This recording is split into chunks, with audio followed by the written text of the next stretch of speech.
So let's look on some primitives and Boolean operations inside the view.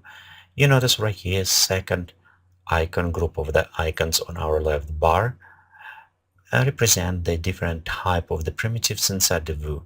You also notice this triangle, so it's mean if we right click it will extend, and we can select from the spheres, cylinders, cube, pyramid, cone, and torus. As well, we have a plane and alpha planes. Alpha plane we can look in other tutorials. It's by itself it's quite a bit unique object, but let's look overall on our object here. So I'm going to create sphere, and you'll notice with a sphere some of the options disable. To enable them we need to create at least two primitives. So I'm going to hold Alt and move just to duplicate for me. Now we have it spheres, and if we select two of them, you'll notice right here now we have the options. The first is a group, and normal if you want grouped objects, and when you create models it's kind of very useful. Also you can press Ctrl G to group, and you can Control U to ungroup shortcuts. You can also access to the objects options. So right here we have two of them. Next, down below, this is what we have at Boolean operation. We have it difference, we also have it union, and we'll have it also intersections. The difference is using in the several options. For example, if I'm going right here and I want to create, maybe just look some like a mall, so I'll go down, select two of them, and click on the difference.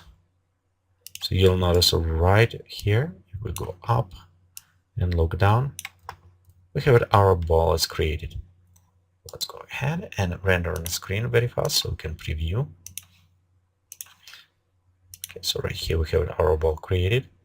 The one thing you kind of need to know, this is Boolean operation, it does preserve both of them. So even the stop is invisible, but if I'm going to apply any particle effect, will detect this. It's not invisible, objects still be fully functional for this, as well for the ecosystem and other ones. So if you want to create it, you actually need to bake it. And bake it's mean right click, and right here you have it bake to the polygons. On this case, it's take whatever operation Boolean you applied and kind of created brand new object based on this without this invisible area. So just kind of know about this. Right here we have our difference.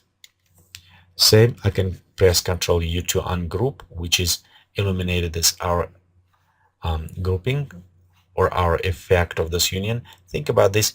This is special tab grouping, this is general grouping. So next we have it together, and you can see how they kind of merge them together. The nice things, you can still go select objects inside, move it, even they still kind of group together, and it's a union. And of course we have it the next one, it is intersection. So right here we have this intersection between two objects. This is very basic Boolean operations, and you can create quite a bit complex with this object as well. Okay, let me go ungroup this one. The next right here you will notice this is actually created hypertexture or meta blob. So I want to look on a meta blob and a little bit on hypertexture. We'll look at another one. Overall meta blob, it's creating kind of group objects, but work a little bit different because it's calculating on the curves and how they come together. So as example, let's go right here.